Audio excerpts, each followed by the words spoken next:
Hello and welcome to another unit by unit video.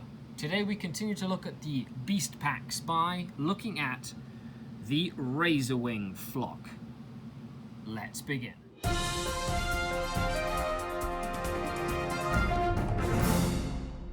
The Dark Kin.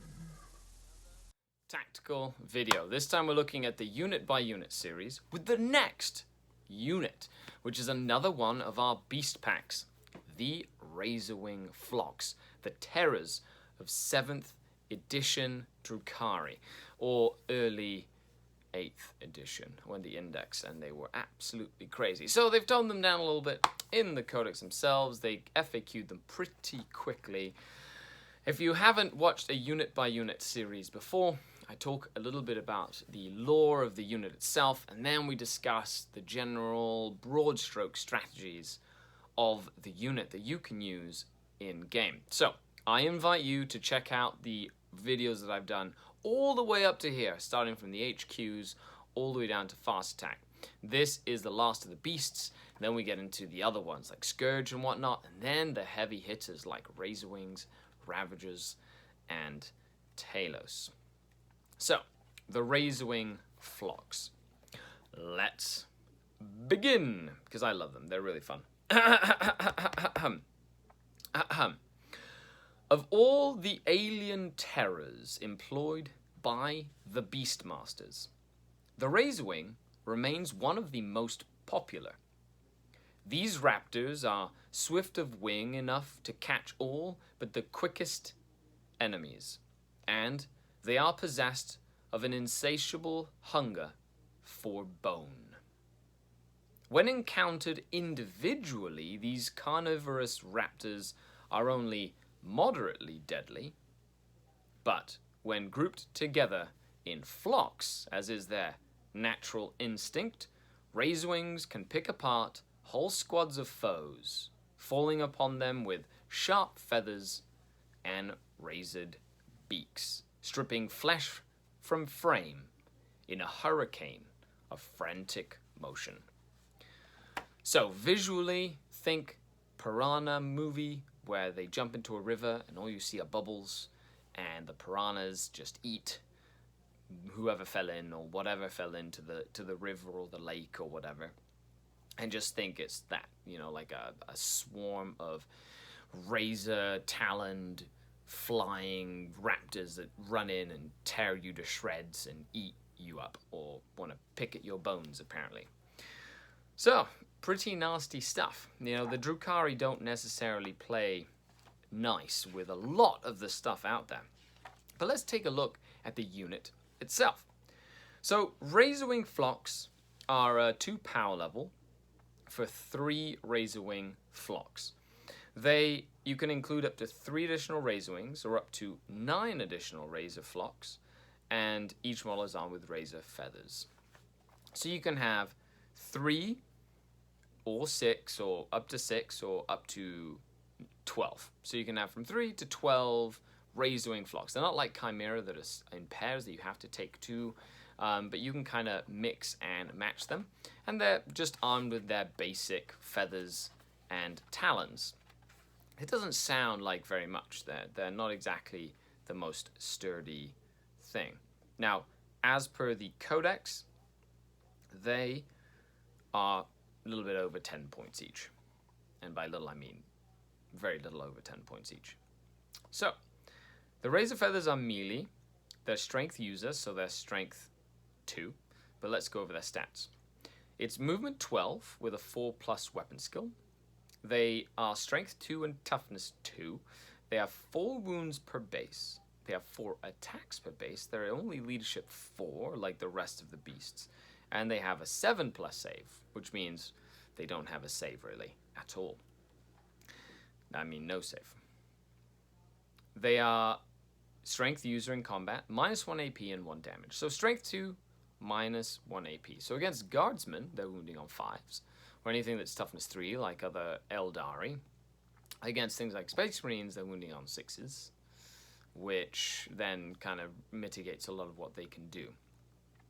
That the -1 AP can be quite handy, and 4 attacks of base means that 4 attacks is no joke. The more dice you roll, the more chances there are that you're going to roll a crazy good hand, and the math will just go haywire, which is pretty neat.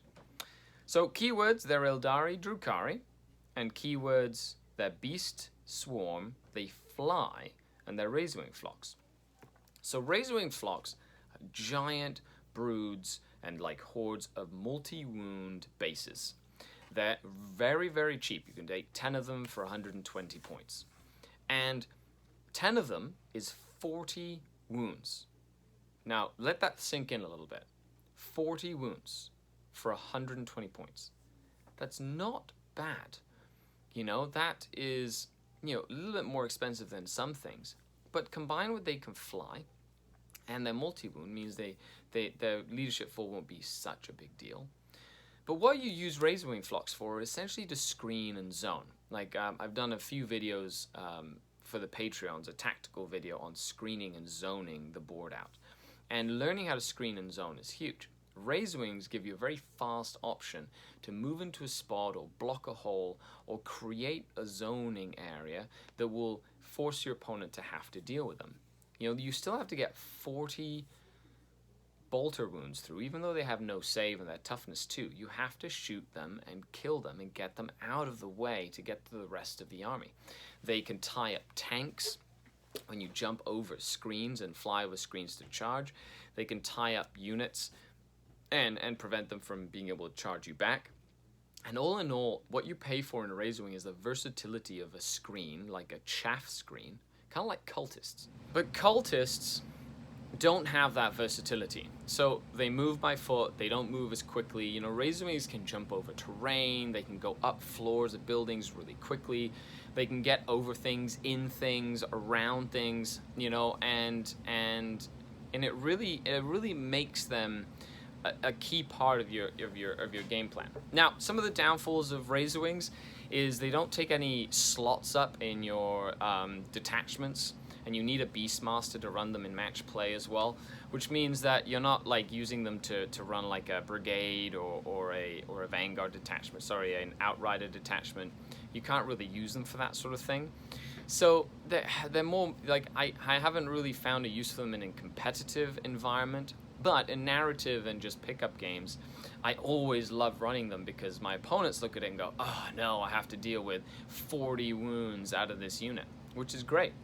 You know, just running them up there and just putting them in the way and having a giant screen and 10 large bases, you know, take up a lot of room on the table. The secondary use for Razorwings is not only blocking, screening, that sort of thing, but there's another use, and that's smite blocking and blocking against things that do mortal wounds, being that a lot of that stuff targets the nearest enemy unit. So putting a Razorwing unit right up front soaks up a lot of that damage, especially against Thousand Suns armies or Hive Tyrants, things that fly up at you. You can kind of put a Razorwing screen. They don't have any save or anything, so you have to get through 40 wounds. Any sort of mortal wound dynamic that goes into a unit of Razorwings is essentially a wasted mortal wound because they have 4 wounds apiece, or multiple damage weapons. You know, having to soaking up things that are damage 3, you know, or damage D3. And Razorwings do a great job at that, making your opponent's shooting very inefficient on a point-by-point basis. So, what have you used Razorwings for? Let me know in a comment down below. Do you agree with my assessment of the Razorwing? Do you disagree? Do you have a different idea? Also, what sort of models do you use for Razorwings? Personally, I use the Zombicide Crows because you get like 15 of them to a box, and it's a lot cheaper than the GW ones. So I don't own any of the GW ones, but if you have a full army of GW ones, maybe you use bats or maybe you use like other cool stand-ins that give you that sense of a horde, like a flying swarm that jumps in and rips you to shreds. Well, that's all I have on the Razorwings. Thank you so much for watching the video. Like, share, subscribe. Shout out to all the Patreons to the channel. We're on our way to our next goal. If you would like to become a denizen, get access to exclusive content, and be a part of a growing, like-minded global community, check the link down below.